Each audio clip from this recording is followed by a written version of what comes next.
I wanted to thank our sponsors tonight, Project Management Program. We paid for the pizza, arranged rooms. Thank you, Debbie. Thank you, Jim. A few of you mentioned they're alums of the Project Management Program. So if you are interested in getting a Project Management MBA / certificate 1-year program, come and talk to us afterwards. We'll educate you all about that. As I mentioned a moment ago, our speaker travels all over the place, speaks in a lot of different locations, but he mostly travels by car. So he was giving me some mileage stats, and I think in 2010 he put down 72,000 miles in his car, and the year before that it was 112,000 miles. You do a lot of driving. I mean, it's just incredible. This year he's got a new car, and it's only got 21,000 miles on it since November. It takes me about 5 years to put that many miles on my car. And I wanted to get just a couple introductory notes from, so I had a quick conversation with Fred when he showed up, and he said that he was one of the original PERT users at SMU back a long, long time ago. So I won't go on much longer, and I wanted to turn over the floor to you. Thank you very much, Fred, for coming. Well, I don't know.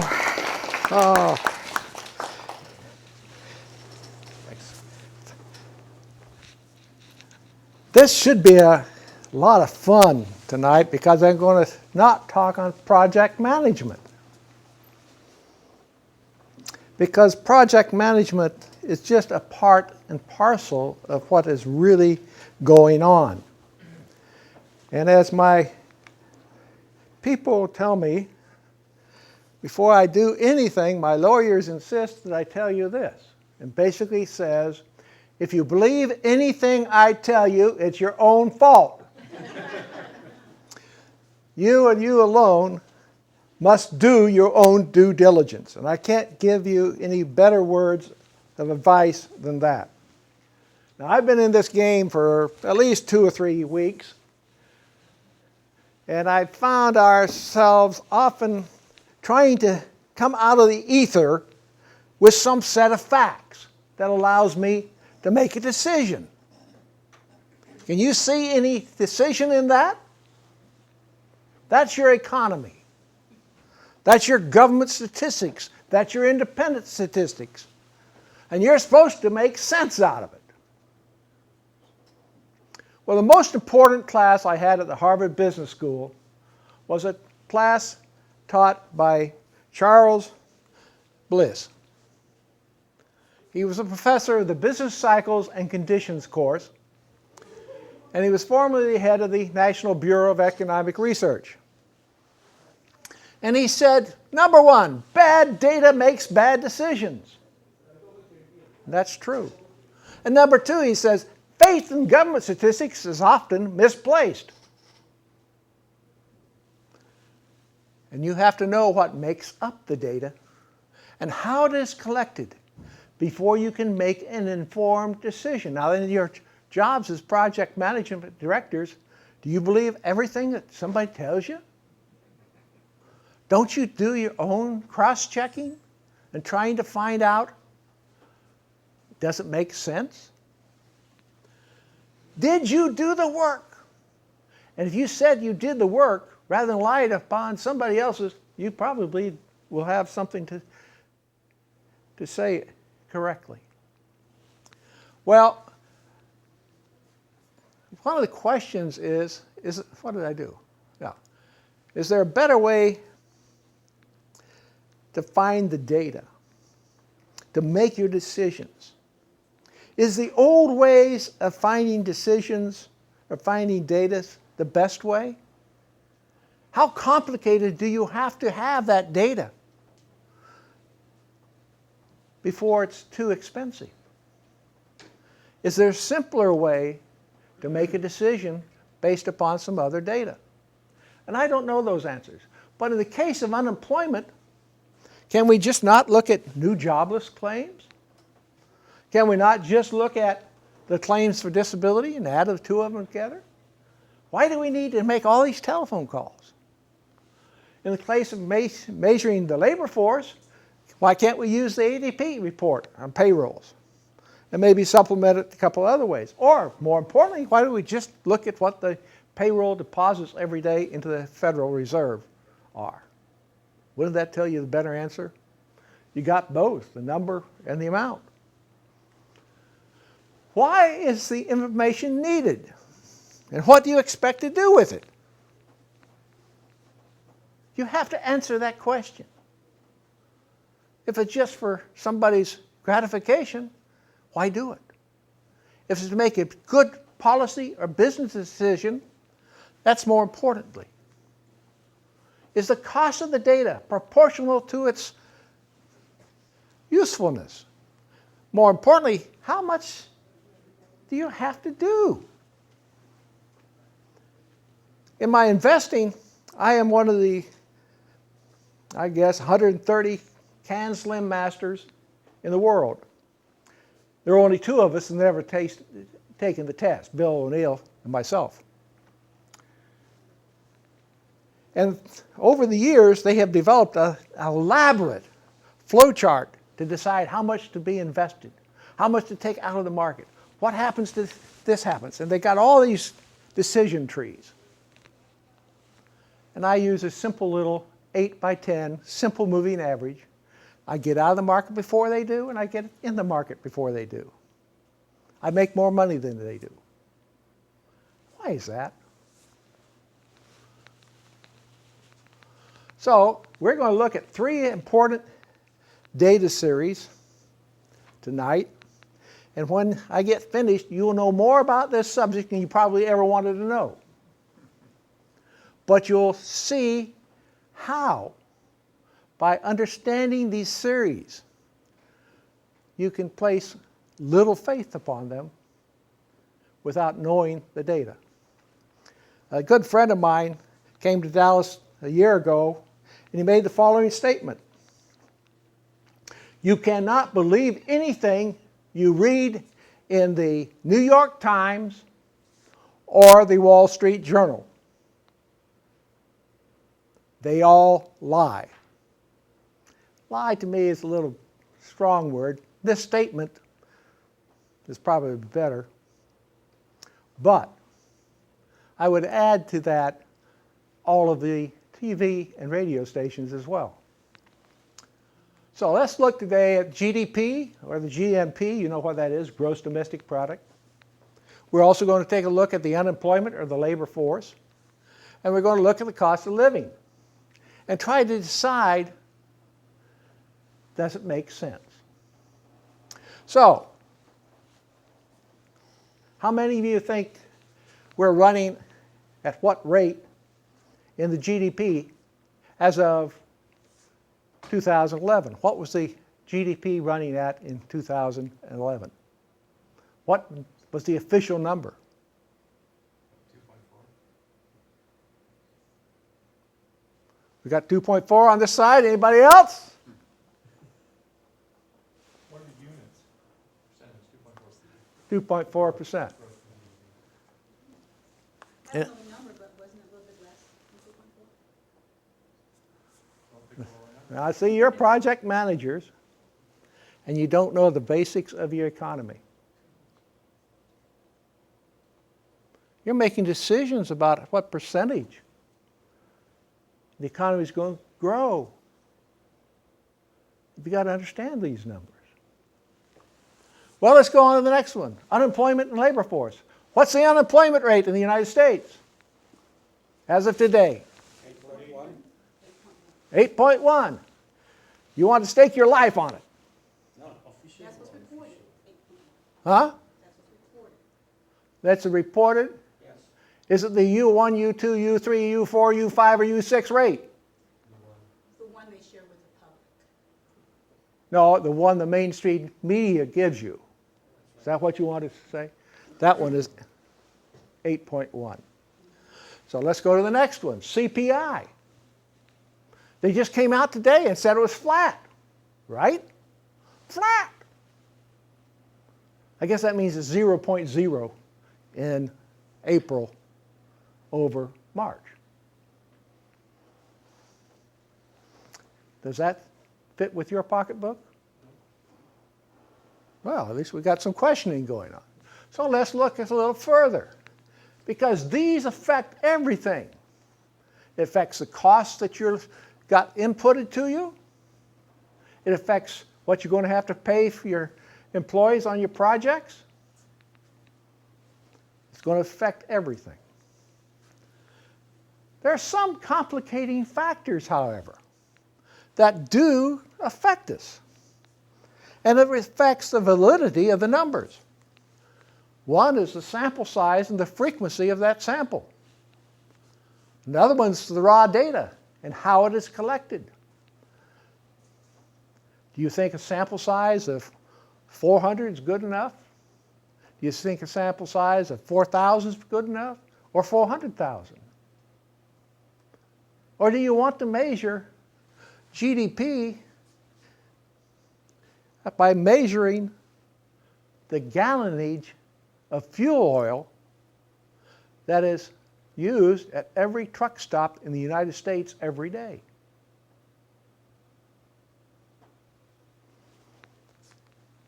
Then we have these things called seasonal adjustments. God knows what those are. And then we have things called hedonic adjustments. You know what those are? Well, a hedonic adjustment is when you get more fun out of it or more productivity. Take your whole computer manufacturing segment. They have something in there called chips, right?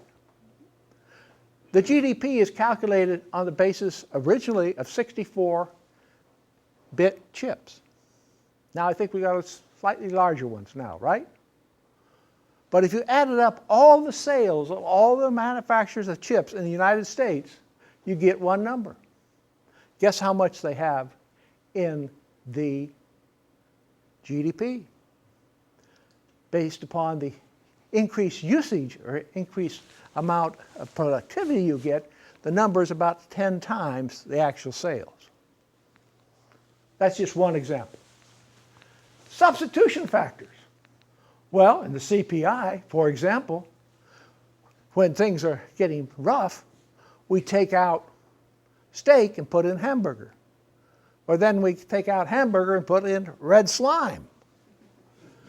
Or if housing prices are going down, we put in owner's equivalent rent.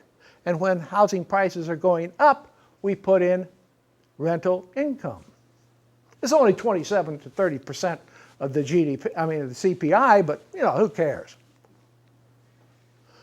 And then there's this thing called independently and dependently adjusted data. I'm still confused by that. And then there's every year we have these things called benchmark revisions.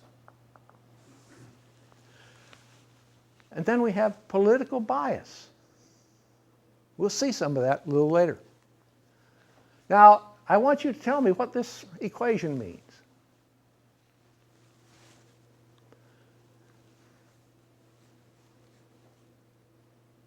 Surely you can make sense out of that. Anybody ever hear of George Orwell? 1984 is 2012. Black is white and white is black. So let's look at the employment statistics. Do they really tell us anything?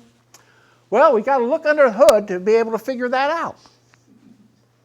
So there are two different series that you have to worry about. One's called the household series, and that's where we basically get the unemployment rate. The other is the establishment data, and that's where you get the labor force information. And so we'll look first at unemployment. And hopefully we got no more than one person in this line. Household survey. Surveys 60,000 people each month. To me, that's an old way of doing it, but I guess it keeps people in the Department of Labor on the telephone. People are classified as employed if they did any work at all as paid employees, worked in their own business or profession, on their own farm, or worked without pay at least 15 hours in family business or farm. People are also counted as employed if they're temporarily absent from their jobs because of illness, bad weather, vacation, etc., etc. The unemployment criteria continues. They had no employment. They were available for work. They made efforts to find work. But if they're laid off from a job and expecting to be called, they were not counted as unemployed. And we've had several changes over the years in the criteria. First of all, Kennedy said, well, discouraged workers we're not going to count. That reduces the unemployment rate. And the Clinton administration said, well, we're going to eliminate some more, just 5 million people, bye. And then we go on with the nonsense of seasonal and non-seasonal adjusted data. Well, here's your household survey. This is the 8.1% that you see that it's reported at August. And it has come down, right? And you're all saying, yay! But what's happened? The people that are in the labor force have disappeared. How did they do that? Well, if we look over here, we see that the civilian non-institutional population actually increased during the month by 180,000 people, right? Come on. 180,000 people. The labor force disappeared by 411,000. Where did they go?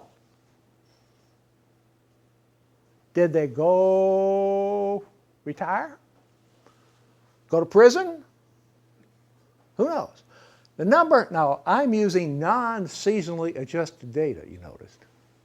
Now over here we have the number of employed actually increased by 583,000 jobs. Remember they told you it was 115,000, right? That's what they said, it had gone up in April, it was 115,000. But the employed up here is 583. The unemployed went down by 994,000 people. I don't know where they disappeared. But 591,000 people disappeared out of the labor force. And then we had the persons who want a job, another 287,000 showed up. And if you look at the differences here between the various alternative numbers, the seasonally adjusted numbers here on the first part of this, 4.9, and over here you got 4.6. And you look at all these numbers from the various ways they calculate it, you have to come up with the fact that the non-seasonal adjustments have often changed. And when you look at them, oh, we forgot. We're only looking at those people who have been unemployed for less than a year. What happened if you've been unemployed for more than a year? We don't count you no more. Oh! Anybody been out of work for more than a year? And as you can see, the unemployed more than a year, I'll get it right, has come down. So we have various alternate measures of unemployment. And the two that they report are the U3 and the U6. And the U6 is about 14.5%. But in the U6, those people who have been out of work for more than a year or on disability aren't counted no more. So that brings us to John Williams of Shadow Government Statistics. Probably one of the most, how can I say it, digger of information I've ever found. And he says, well, we have this little problem. The unemployment rate's really running 22.3% if you counted them like we counted them during the 1930s. I submit, if you go around and start talking to all the people you know, assuming you know more than just a few, you will find that this is probably closer to reality than 8.1%.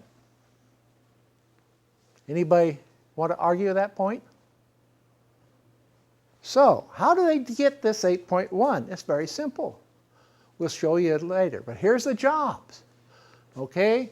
They only look at 141,000 corporations and government agencies to calculate it. And then they do a bunch of statistics, sampling errors. And they have something called a fudge factor. You know what a fudge factor is? How many of you know what a fudge factor is? That's where you put that profit on that P&L. Right? That's where well, I won't go into that. But if you see the net birth adjustment, this fudge factor, for the month of April was 206,000 jobs. Now, our friends only reported, and the mainstream media and the Bureau said, the Ministry of Truth said we had 115,000 jobs added. But 206,000 of those were pure pulled out of the air. We're guessing. So, if you don't guess, you had a loss of 91,000 jobs.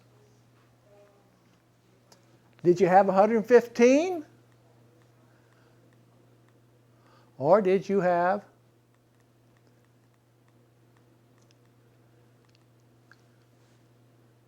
583? Which is correct?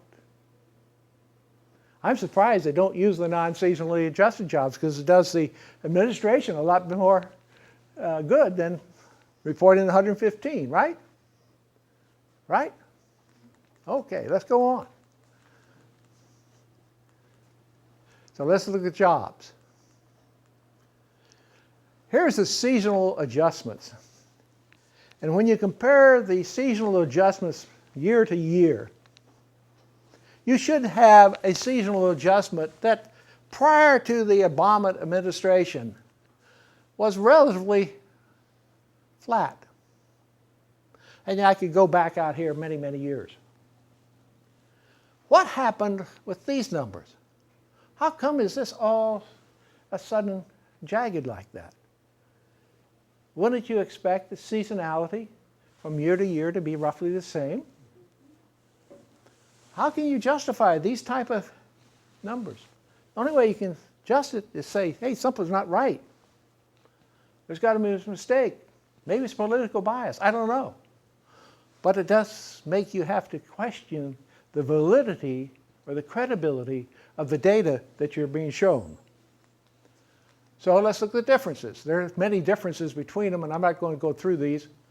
But here's your non-farm payrolls on a non-seasonally basis. We peaked about 13.9, or 139 million jobs is what I should say. And we lost about 13 million jobs from 2008 to 2009. We pulled back to about 133,000. But during this period of time, we have added about 200,000 jobs per month, people who needed to find jobs. So these numbers, to get back to equivalent this number, the same percentage, we have to be way up here. We got a long, long way to go. And here's your season. Huh? Can you explain that, just what you said? The population of the United States continues to grow, okay? It adds people who become into the labor force of about 200,000 jobs on average per month, each and every month, okay? Now, if you've lost, say, 6 million jobs net, and you're adding 200,000 jobs per month, or about 2.4 million per year, okay? And you've been in this for 3 years, okay? 3 times 2.4 is what? 7.2 million. Yeah. So you got to take that 7.2 million plus the 6 million you haven't added back to get back to the same level of the labor participation rate that it was at when we started this with Bear Stearns in June of 2007. Okay? So the unemployed, as you see, has really spiked up, right? You see it really going up. It's come back a little, but the number of people in the labor force keeps moving. Here's what I'm talking about. This is the participation rate. You see right here, you've dropped from basically 67% down to this level here, about 63%. So that takes you all the way back to 1974. Long, long way. You've got a long way to get up. And this is the real critical part. The number of people that have been out of work for over 26 weeks. That's the danger. Now, one of the things that's happened is that as people have come off extended benefits, some of them go on disability. And when they go on disability, they're no longer counted as part of the workforce. Okay? So here are the rising numbers of people on disability, from 26 million to about 28.2 in just a year and a half.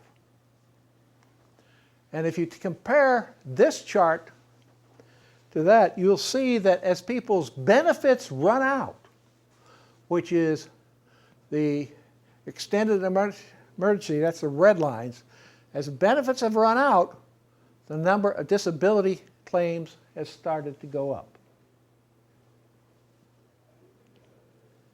People have got problems.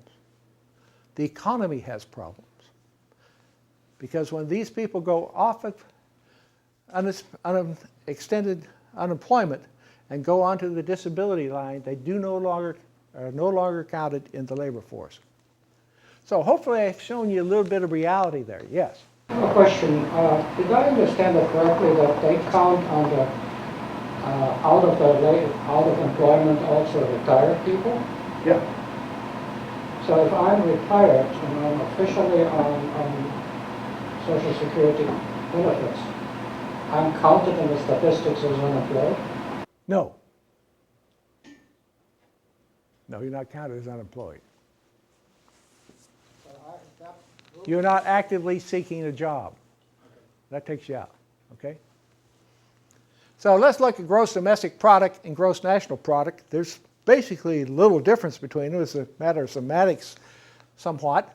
But there's a guy by the name of Adam Smith. Anybody here ever heard of Adam Smith? Good. He basically said in Wealth of the Nations, a nation's wealth is really the stream of goods and services it produces. If you also read that, he also had a little thing in there that says government spending cannot be counted because it takes away from the economy. But today we would call that concept gross national product, gross DP. And the definition is simply this. It's the amount of goods and services measured at market prices produced within the country during a particular time period. And the real key here is what? What's the real key in that definition? In the country, that's part of it. What's the real key that you... No. Produced. It has to be produced. Gross national product is the amount of production by the residents of a country. So you could have a manufacturing plant that you own in China or in Thailand, and its production will be counted in the gross national product of the United States. The gross domestic product would not count it. You follow that? GDP measures production, not exchange. And here's the key. Government agencies are continuously revising the data and occasionally find sizable errors. Amazing. The formula is very simple. This is the GDP that most people will talk about. John Malden will talk about it quite a bit. Most Krugman and all the rest of them. That basically NI is the wages, interest, rent, and profits. NFI is the net income from the rest of the world, and CDF is the capital depreciation adjustment. Well, that's one way of looking at it. Another way is looking at it calling consumption plus government spending plus investment plus net exports. The two of them should give you the same answer. They don't necessarily. So let's look at how they can play games easily with this calculation. I give you the clue. It's called the PCE, Price Component Exchange. Smoke and mirrors, because this is the way they play the game. Well, here we see through the second quarter, or the fourth quarter, 2011, the two components, one by John Williams and the official line, the red line. And we came in about 1.8% in the fourth quarter. Now, John Williams says, the way he would calculate it, we've been in a recession since the fourth quarter of 2004.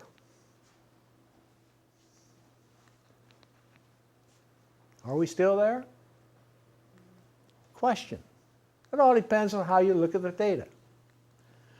But if we just look at 2011, they played a little game.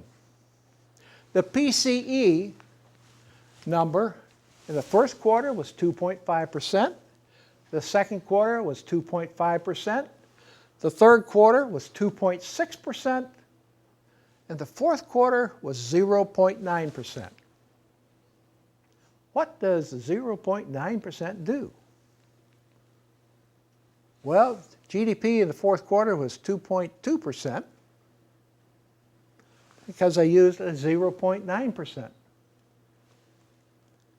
What effect did that have? If you used the 2.5% for the fourth quarter, what would the GDP have been? It's been running pretty constant, and all of a sudden it just takes a huge drop, right?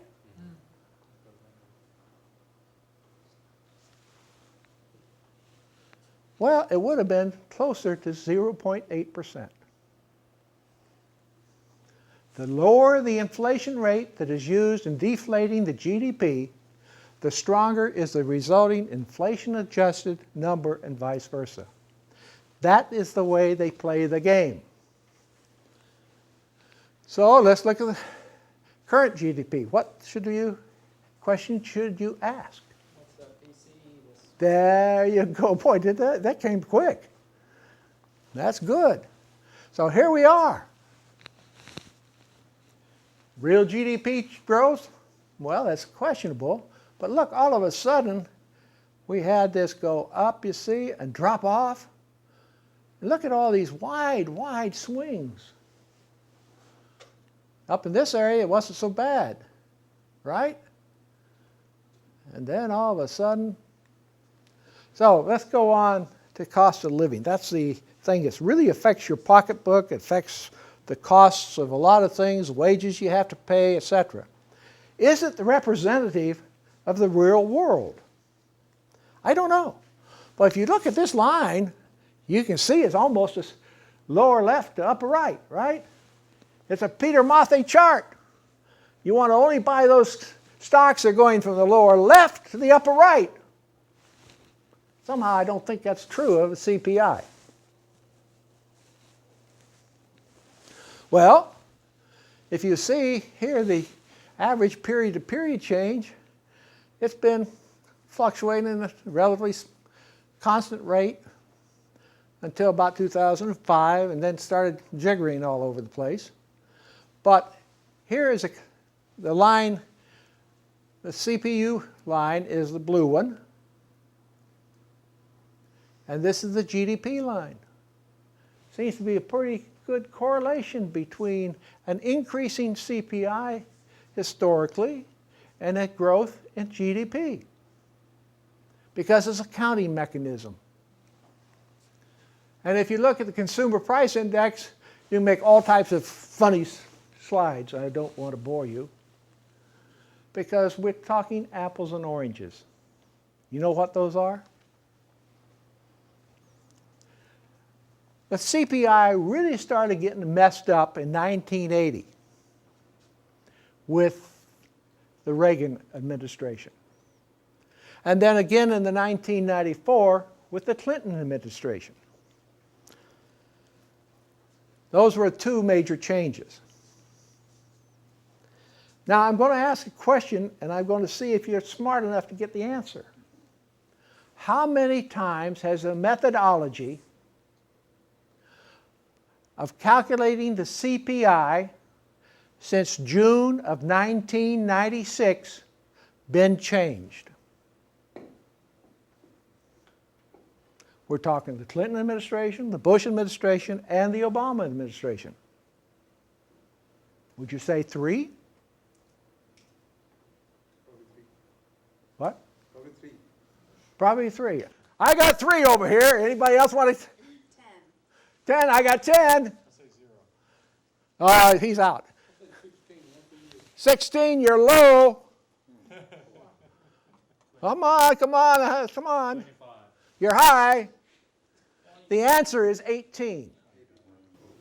Now, the important thing of that is that each time they made the change, it did what to the reported CPI that month? Made it lower. Boy, there's a genius in the room. Wonder why they did that. Because everybody feels better. COLAs, cost of living adjustments, various other things. If you calculated the CPI as it was calculated in 1980, what would be the difference in the Social Security average payment to the individual today? How much do you think it would be? Would it be 20% higher? Would it be 50% higher? Would it be 75% higher? 250% higher? Come on, give me a price. 50%. 50%, you're low? 125. You're low? Oh, more than double. Yeah, I would say You're still low? 65. Huh? 65. No, 65. We're already up a double. 200, yeah. We're over 200. The answer is 280%. Now, when they do that, they keep the deficit of the U.S. government down, right? So there's a cost trade-off. But to the Social Security guy, he's the one taking it on the chin. Just like those people who are getting 1.3% on their 2-year bills or 1.77% on their 10-year U.S. bonds. So the games played with this data, let's look at some of them. The seasonal versus the raw. The substitution, steak versus hamburger versus slime. An arithmetic weighting of CPI components, which then changed to geometric weighting, whatever that means. And then this is the one I still don't know what they're talking about. Does anybody know what last pay res is? But it's another calculation they use to keep it lower. And I've told you about the hedonic offsets and intervention analysis to reduce violent swings. You know, when gas prices go up from $1.80 to $2.20, we're not going to put the $2.20 in there. We're going to say it's probably $1.82. It's called an intervention. But we still have to pay $2.20 for the gas. You're so right, but you can't. And then there's the one that really swings the numbers, rental expense to owner's equivalent rent. Because that's 27% of the CPI to 30%, depending on how. What do they mean by that? They calculate the effective value of your home price on a monthly basis, or whether you're renting an apartment, the average rent in various things, and they switch them. If home prices are going down, they use owner's equivalent rent. If home prices are going up, they use rental income. It's the owner of that. That's the right. single, the That's right. residence. And then they give you this confusion between core inflation and non-core inflation, where they exclude food and energy. Of course, we don't need that, right? So what's the result? Again, I go back to John Williams.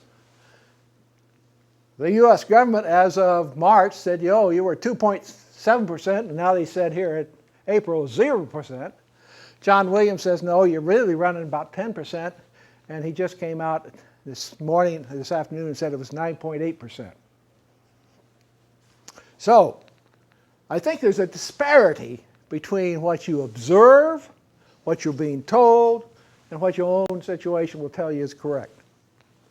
But, in summary, you must understand how the data is massaged, whether it's in project management or in government statistics. Historical comparisons now are often flawed because of all these changes. When they tell you, oh, we've only got 8.1% unemployment in the United States and it was 25% during the 1930s, we're not so bad off. Are you going to believe them? But amazingly, how many people do? So you've got to question these data. Bad data makes bad decisions. Bad data allows bad policy decisions. Would you make a stimulus program and spend $10 trillion worldwide if you knew the problem was insolvency rather than liquidity? You cannot fight a problem of insolvency by supplying a solution that's a liquidity solution. But what do I know? I'm just a dumb farmer. So I come back to when I try to do all this stuff in making my own investment decisions, is that I use only non-seasonal adjusted data. I can make my own assumptions, but that's the purest data I can get. If I'm using seasonal adjusted data, I want to get back to the non-seasonally adjusted data, because I don't know how they're playing the game. I just know they're playing the game, and I don't want to be part and parcel of it. So with that takes any questions. I hope I've helped you understand a little bit about some of these statistics and how they can be manipulated, fudged, confused, obfuscated, so that you are in a position to question, to make better decisions yourself. Thank you.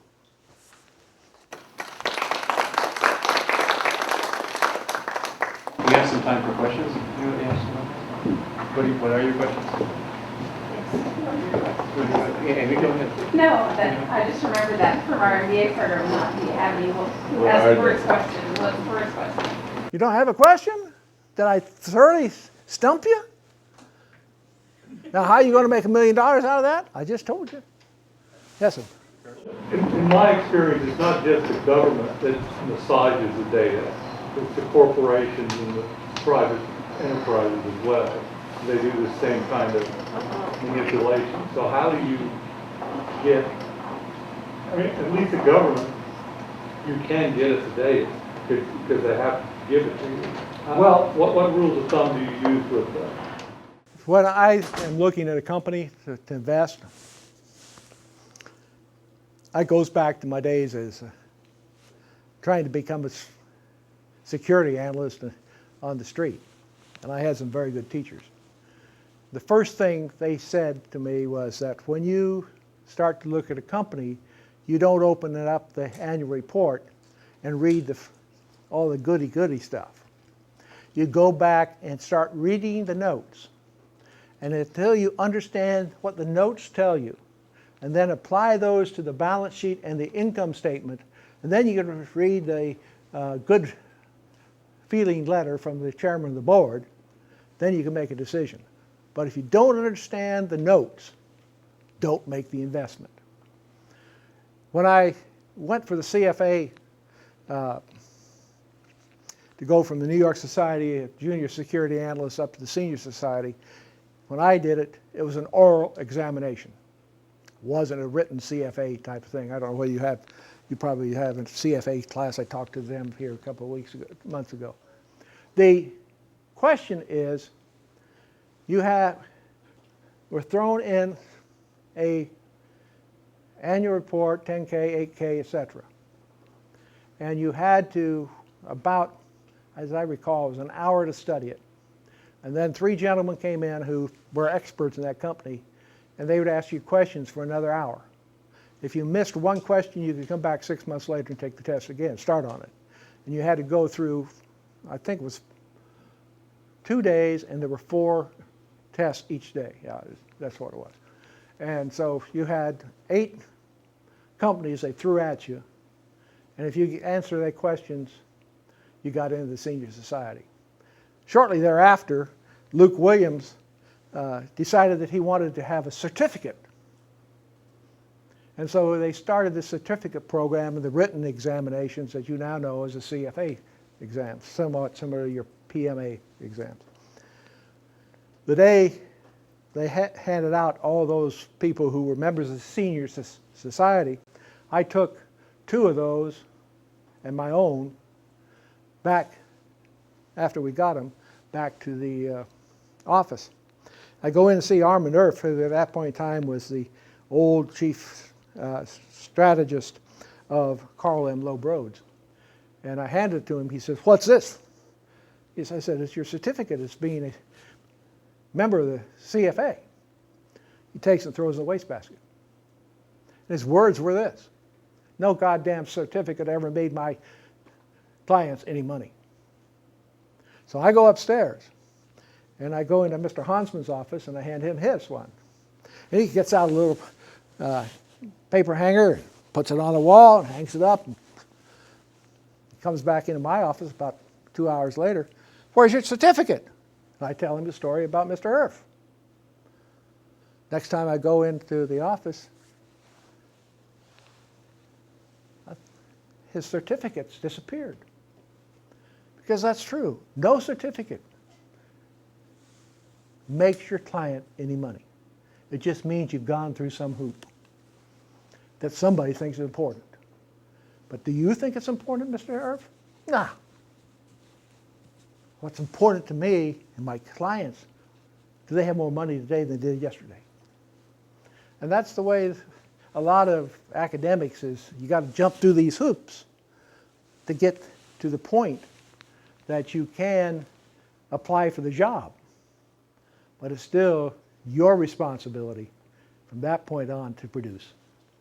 And that's, I think, what Mr. Erf was trying to point out to me. It's your responsibility, not saying some certificate. And that's important. So, anybody else? If not, the Rangers playing baseball. Thank you very much.